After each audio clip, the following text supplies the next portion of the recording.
வணக்கம் குரு ஜோதிடம் சேனல் நேர்களே, நான் உங்கள் அன்பான சயின்டிபிக் வேதிக் அஸ்ட்ராலஜர் ஆஸ்ட்ரோ அரஞ்சி பேசுகிறேன். நல்லது நினைப்போம், நல்லதே நடக்கும். இந்த வீடியோவில் நம்ம என்ன பார்க்க போறோம்னா, மிதுன ராசிக்காரர்களுக்கு வருகிற தமிழ் புத்தாண்டு ஏப்ரல் 14, 2026 அன்னைக்கு வரக்கூடிய சித்திரை முதல் நாள், அந்த ஒரு ஆண்டு 14 ஏப்ரல் 2026 இருந்து 13 ஏப்ரல் 2027 வரைக்கும் அந்த 365 நாள் ஒரு ஆண்டு மிதுன ராசிக்காரர்களுக்கு எத்தகைய ஒரு ஆண்டாக இருக்க போகுதுங்கிறத ஆண்டு கிரகத்தின் சஞ்சாரம், மாத கிரகத்தின் சஞ்சாரம் வைத்து இந்திய வேத ஜோதிடத்தில் அடிப்படையிலான அறிவியல் சார்ந்த சயின்டிபிக் வேதிக் அஸ்ட்ராலஜி முறையில எதையும் மிகைப்படுத்தாமல் உள்ளது உள்ளவாறு பரிகாரங்கள் அது மாதிரி மூட நம்பிக்கையில போகாமல் ஒரு கிரகமும் ஒரு இடத்துல இருந்து அந்த மாறுதலை இருந்து அந்தந்த ராசிக்கு எந்த தாக்குதலை கொடுக்குது, எது மாதிரி வாழ்க்கை பயணங்களை வேறுங்கிற மாற்றங்களை, திசை மாறக்கூடிய அமைப்புகள், எது மாதிரி மாற்றங்களை நம்ம எதிர்பார்க்கலாம் அப்படிங்கிறது மிதுன ராசிக்காரர்களுக்கு இந்த தமிழ் புத்தாண்டு எப்படி இருக்க போகுதுங்கிறது இந்த வீடியோல டீட்டெயில்டா நம்ம பார்க்க போறோம். இப்ப பாருங்க, ராசி அதிபதியாகிய புதனே ஓரளவுக்கு எல்லாமே நல்ல இடத்துலதான் இருக்கிறார். வருடம் ஸ்டார்ட் ஆகிறப்ப ஒரு மாசம் மட்டும் பாத்தீங்கன்னா ஏப்ரல் 14 இருந்து ஒரு மே 14 வரைக்கும் பாத்தீங்கன்னா முதல் ஒரு மாதம் ராசி அதிபதியாகிய புதனே சனி செவ்வாயோட சேர்ந்திருக்கார். எப்ப சனி செவ்வாயோட ராசி அதிபதி சேர்ந்துட்டாரோ அப்பவே பாத்தீங்கன்னா கொஞ்சம் பிரச்சனைகள், வேலை நிமித்தமா அதிகமான ஹார்ட் ஒர்க் அதுங்கிற மாதிரி பிரச்சனைகள்லாம் கொஞ்சம் இருக்கும். அதுக்கப்புறம் பாத்தீங்கன்னா கொஞ்சம் கொஞ்சமா அந்த புதன் ராசி அதிபதி சனி செவ்வாயோடு விலகி நல்ல நல்ல இடத்துக்கு 11ஆம் இடம், நட்பு வீடான சுக்கிரன் வீடம், அப்புறம் ராசிக்குள்ளேயே வரக்கூடிய நல்ல ஒரு மாற்றத்தை கொடுக்கக்கூடிய அமைப்புகள் அப்படியே வருது. அதுக்கப்புறம் வரக்கூடிய குரு பயிற்சி ஜூன் 1 2026 குரு பயிற்சி என்னதான் ராசியில் இருக்கக்கூடிய 2ஆம் இடத்துல வந்தாலும், பாதகாதிபதி 2ஆம் இடத்துக்கு வந்தாலும் உச்சம் பெற்று 8ஆம் இடம், 6ஆம் இடம், 10ஆம் இடத்தை பார்க்கும் பொழுது பண வசதி, பண வரவு, சைடு இன்கம், தொழில் மேன்மை, வேலை மேன்மை, வேலை மாற்றம், நல்ல ஒரு பணவரவு, ஒன்றுக்கும் மேற்பட்ட பணவரவு, அது மாதிரி பல விஷயங்கள் பாசிட்டிவா நடக்கக்கூடிய அமைப்புகள் ஜூன் மாதத்துக்கு அப்புறம் வருதுங்க. அதுக்கப்புறம் டிசம்பர் 6 2026 புத்தாண்டு பிறந்து ஒரு 7-8 மாதத்துக்கு அப்புறம் வரக்கூடிய ராகு அது பயிற்சி என்ன கொடுக்குதுன்னா, 9ஆம் இடத்தில் இருக்கக்கூடிய ராகு 8ஆம் இடத்துக்கு வருகிறார். அதே மாதிரி 3ஆம் இடத்தில் இருக்கக்கூடிய கேது ராசிக்குள்ள வந்தாலும் 2ஆம் இடத்துக்குள்ள வந்தாலும் குருவோட சேர்கிறார். உச்ச குருவோட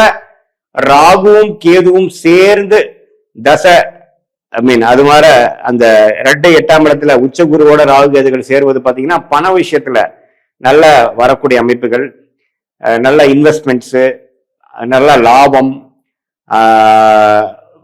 மறைமுகமான ஸ்டாக் மார்க்கெட், அடுத்தவங்களுடைய பணம், அது மாதிரி பல விஷயத்துல நமக்கு லாபங்கள் வரக்கூடிய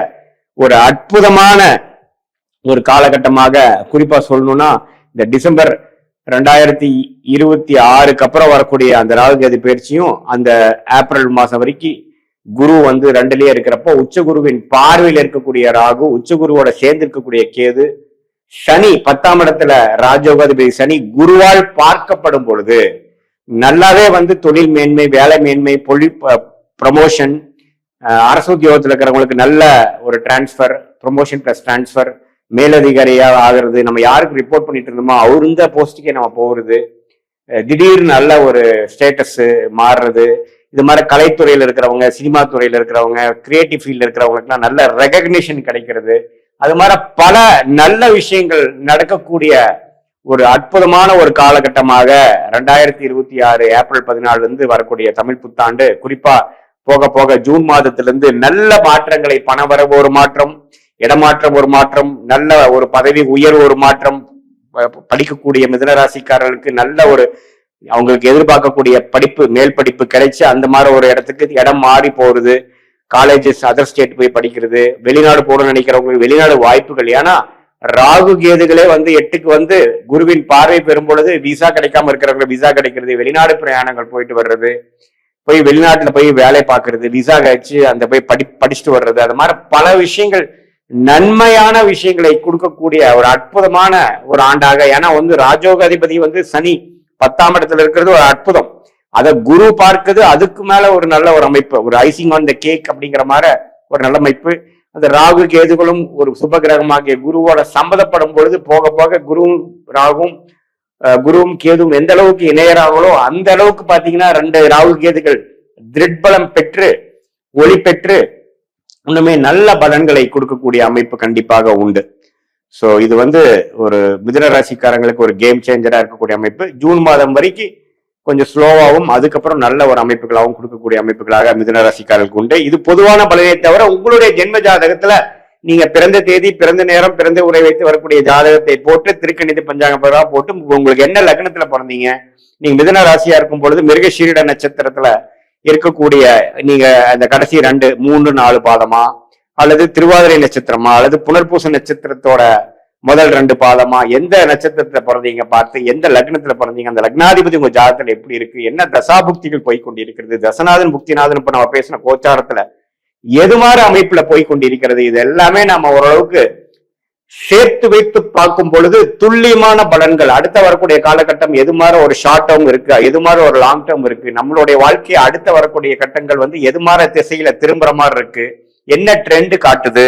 வேலை மாற்றங்கள் உண்டா இல்லையா, இப்ப இருக்கிற வேலையிலேயே பல்ல கடிச்சிட்டு இருக்கணுமா அல்லது மாறலாமா, எந்த நேரத்துல நமக்கு ப்ரொமோஷன் கிடைக்கும், எந்த நேரத்துல நம்ம உயர்கல்வி நம்ம எதிர்பார்க்கிற உயர்கல்வி பண்ணலாம், எந்த நேரத்துல திருமண விஷயங்கள் வருது, திருமண தடைகள் எப்ப முடிய போகுது, குழந்தை பேரு எதிர்பார்க்கிறவங்களுக்கு எந்த நேரத்துல குழந்தை பேரு கிடைக்கும், எது மாதிரி நேரத்துல ஒரு புதிய தொழில் ஆரம்பிக்கலாம், எது நேரத்துல நம்ம திரும்பி வெளிநாட்டுல இருந்து உள்நாட்டுக்கு வர முடியுமா, இடம், வீடு, வண்டி, வாகனம்லாம் வாங்கக்கூடிய அமைப்பு இருக்கா, கடன் எப்ப தீரும், உடல்நல கோளாறு எப்ப முடிவுக்கு வரும், எப்போ ஓரளவுக்கு சீரான உடல் அமைப்புக்குள்ள போவோம், அது மாதிரி நம்மளோட உறவுகள் எல்லா விஷயத்தையும் பாத்தீங்கன்னா இந்திய வேத ஜோதிட அடிப்படையிலான இந்திய சயின்டிபிக் வேதிக் அஸ்ட்ராலஜி முறையில எதையும் மிகைப்படுத்தாமல், சாயங்கள் பூசாமல், பரிகாரங்கள் மாற விஷயத்துக்குள்ள போகாமல் உள்ளது உள்ளவாறு கர்மா எப்படி சொல்லுது, உங்க ஜாதகத்துல கிரகங்கள் எப்படி இருக்கு, எந்த காம்பினேஷன் இருக்கு, நம்மளுடைய 18 வருஷம் அனுபவத்துல ஒரு கிரகமும் ஒரு மாதிரி இருந்தா எது மாதிரி அமைப்பு கொடுக்கும் அப்படிங்கிறத துல்லியமா நம்ம கத்துக்கொண்டு இருக்கிறோம். அதை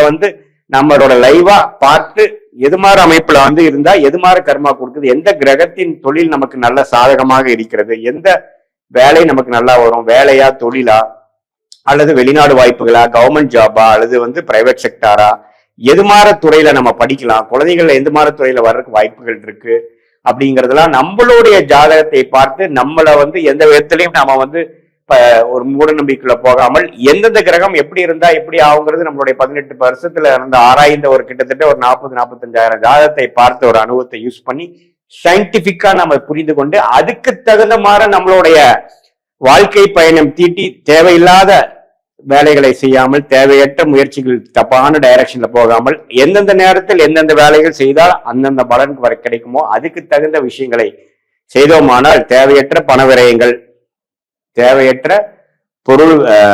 சமய விரயங்களை எல்லாம் தவிர்த்து எளிதான வாழ்க்கையில் எதிர்நீச்சல் போடாமல் நம்மளுடைய கர்மபலன் என்ன காமிக்குதோ அதுக்கு தகுந்த பொட்டன்ஷியல், அதுக்கு தகுந்த ஒரு வாழ்க்கையில் ஒரு வெற்றியை எளிதில் பெற்று வாழ்க்கையில் நாம வெற்றி அடைய முடியும் என்று சொல்ல விரும்புகிறேன். மீண்டும் மற்றொரு காணொலியில் சந்திப்போம். நன்றி, வணக்கம்.